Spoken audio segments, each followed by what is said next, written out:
America, Israel और Iran के बीच चल रही जंग का आज 18वां दिन है, जहां एक तरफ अमेरिका ईरान के सैन्य ठिकानों को तबाह करने में जुटा हुआ है, तो वहीं इजराइल बेरूत पर बम और मिसाइलें बरसा रहा है। इस बीच अमेरिकी राष्ट्रपति ट्रंप ने खर्ग द्वीप पर हमले और भारी क्षति का दावा भी किया है। ट्रंप ने कहा है कि खर्ग द्वीप पर सिर्फ तेल संयंत्र सुरक्षित है, बाकी सब कुछ नष्ट किया जा चुका है। अमेरिका ने ईरान की मिसाइल और ड्रोन क्षमता को भी पूरी तरह से नष्ट करने का दावा किया है।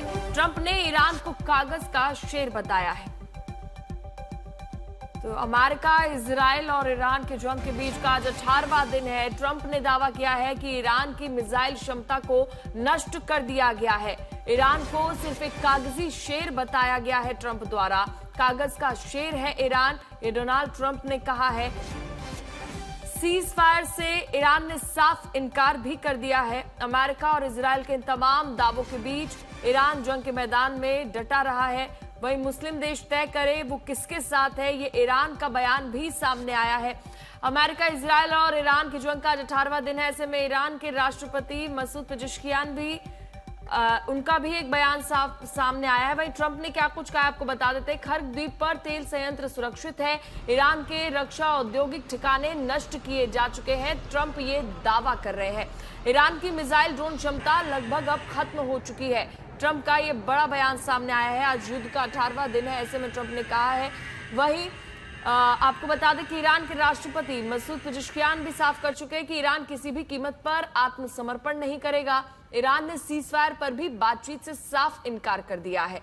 साथ ही ईरान के सुरक्षा प्रमुख लारिजानी ने भी ईरान मुस्लिम देशों की भूमिका पर नाराजगी जताई है। उन्होंने कहा है कि ईरान के हमले अमेरिका के सैन्य ठिकानों पर थे और अब मुस्लिम देश तय करना होगा कि वो किसके पक्ष में है।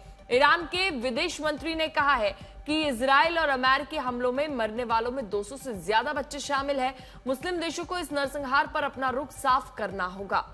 पीड़ितों में 200 से ज्यादा बच्चे शामिल हैं। We strongly encourage the other nations to get involved with us and get involved quickly and with great enthusiasm.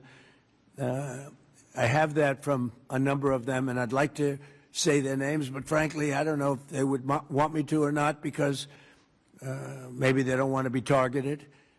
But I say, wouldn't matter if you're targeted or not, because this is a paper tiger that we're dealing with now. It wasn't a paper tiger 2 weeks ago. It's a paper tiger now. We've achieved a 90% reduction in their ballistic missile launches and a 95% reduction in drone attacks. The missiles are trickling in now at very low levels because they don't have too many missiles left.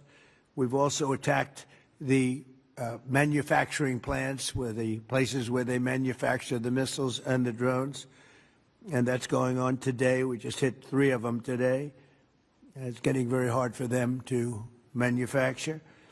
More than 100 Iranian naval vessels have been sunk or destroyed over the last week and a half. That has to be some kind of a record. और Tel Aviv में इस वक्त ground zero पर मौजूद है मेरी सहयोगी श्वेता सिंह। श्वेता जी, बताएं कि जंग का आज 18वां दिन है, ऐसे में सीजफायर की कितनी संभावना लग रही है? मुझे लगता है कि अमेरिका भी नहीं चाहेगा कि वो इस युद्ध को यहाँ पर रोके। अमेरिका, और उससे ज्यादा मैं कहूंगी कि इजराइल नहीं चाहता है।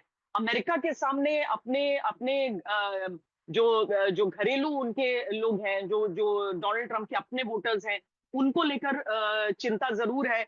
मिड टर्म इलेक्शंस को लेकर चिंता है, ऑयल के राइजिंग प्राइसेस को लेकर चिंता है। लेकिन इजराइल में बेंजामिन नेतन्याहू के सामने ये चिंताएं नहीं है। वो चाहता है कि एक बार इस युद्ध को शुरू किया है तो एक बार पूरी तरीके से खत्म करे, ताकि दोबारा किसी तरीके से ये युद्ध शुरू ना हो पाए। अब अगर सीज फायर की बात होती है तो मुझे लगता है कि दोनों ही पक्ष इसको लेकर बहुत ही एक तरह से अड़ियल रवैया अपनाए हुए हैं। पूरी दुनिया तपिश को महसूस कर रही है। लेकिन चूंकि इजराइल ने शुरुआत ही इस युद्ध की इसीलिए की थी क्योंकि ईरान से उसे खतरा था। उसे लग रहा था कि पूरे क्षेत्र में अगर एक कोई देश है जिससे उसे खतरा हो सकता है, जो एक न्यूक्लियर शक्ति बन सकता है, वो ईरान है। और इसीलिए पिछले साल का भी 12 दिन का युद्ध हमने देखा, और इस साल इस युद्ध की शुरुआत। और जितने लोगों से यहाँ पर बातचीत हो रही है, जो सरकार के भीतर के सूत्र हैं, उनकी तरफ से सीधे तौर पर यही कहा जाता है कि वो रोकने के पक्ष में नहीं है, क्योंकि अगर अभी रुका तो ईरान के ही पक्ष में जाएगा ये जो पूरा मामला है। जहां तक खार्ग को लेकर चेतावनी ईरान की तरफ से है, वो तो बहुत महत्वपूर्ण आइलैंड है उसके लिए। अमेरिका का हर बढ़ता हमला उसके लिए मुश्किल खड़ी कर रहा है। चलिए, बहुत बहुत शुक्रिया आपका जानकारी के लिए।